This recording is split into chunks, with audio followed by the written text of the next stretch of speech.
I grew up in a very tight-knit family. Josh is my baby brother, my only sibling. There's a 7-year age gap between myself and Josh, so I'm the typical protective older sister. Josh loves food, festivals, DJing, and we often go on brother-sister city breaks together to places like Amsterdam, although I'm not quite sure why I picked that city for my 18-year-old little brother. Big mistake. Or Cologne in Germany, where we try out new food, make friends with the locals, and spend time being tourists together. But then,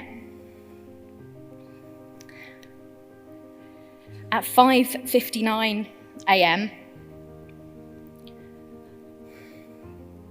on Wednesday, the 25th of November, 2020, my life changed forever.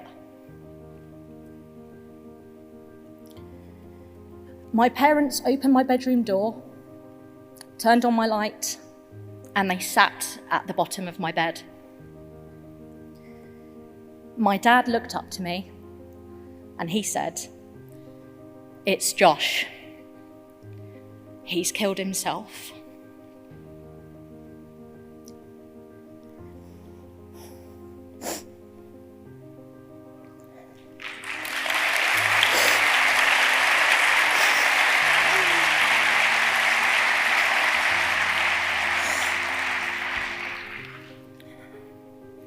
My name is Alice. I work in the cybersecurity sector, and I have done for over a decade now. I've seen and dealt with some horrible stuff on the internet.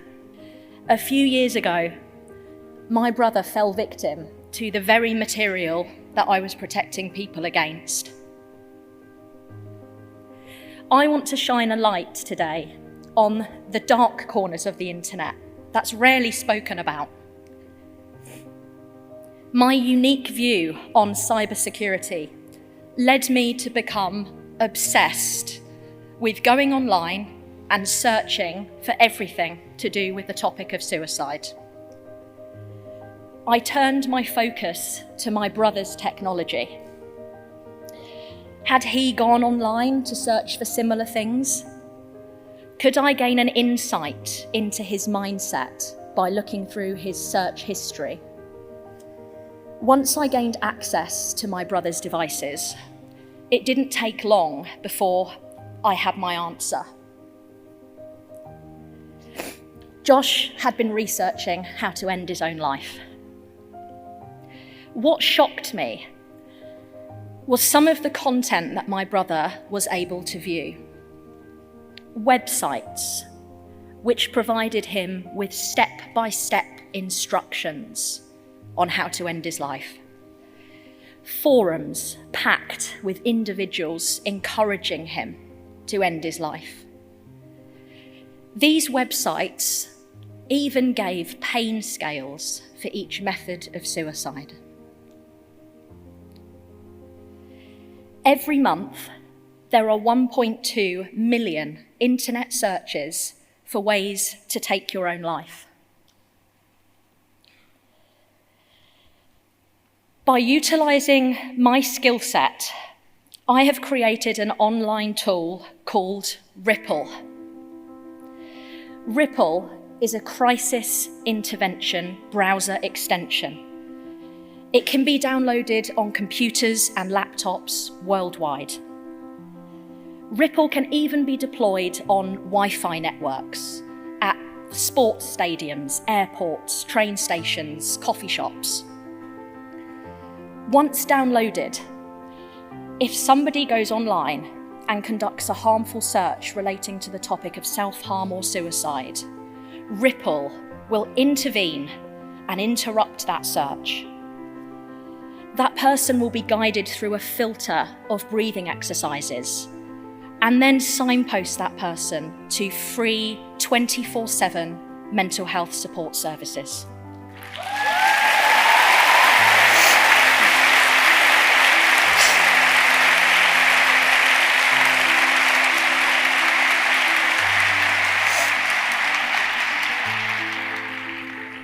Ripple is spelt with a semicolon as the I.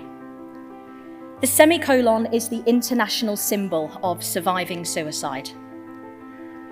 In the English language, a semicolon is used to indicate that the sentence isn't over.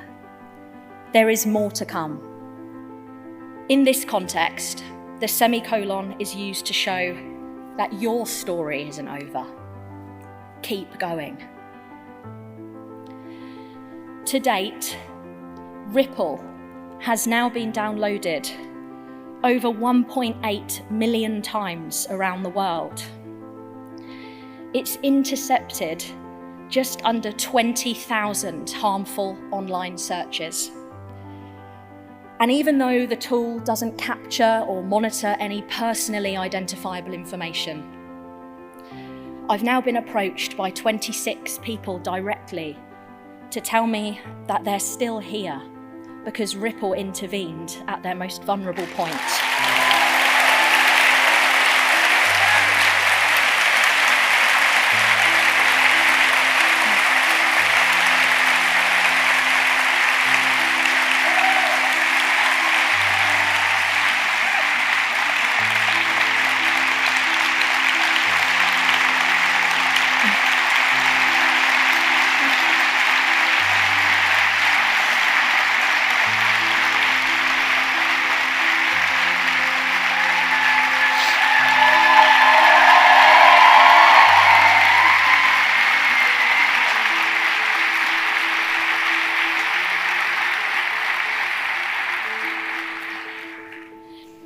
So I'm asking for your help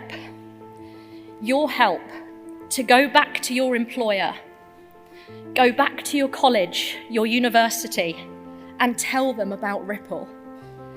Ripple is a tool that can be deployed en masse across every single one of their computers to intervene when people are searching for harmful content and instead direct them down a different path, one that's more hopeful than the path my brother chose. You never know what people might be going through or what people might be searching for online. Josh is my shining light, and I believe my purpose in this life now is to make mental health a priority, to save lives in his memory, and to stop you, your friends, and your family from feeling how I feel every day. Thank you so much for listening.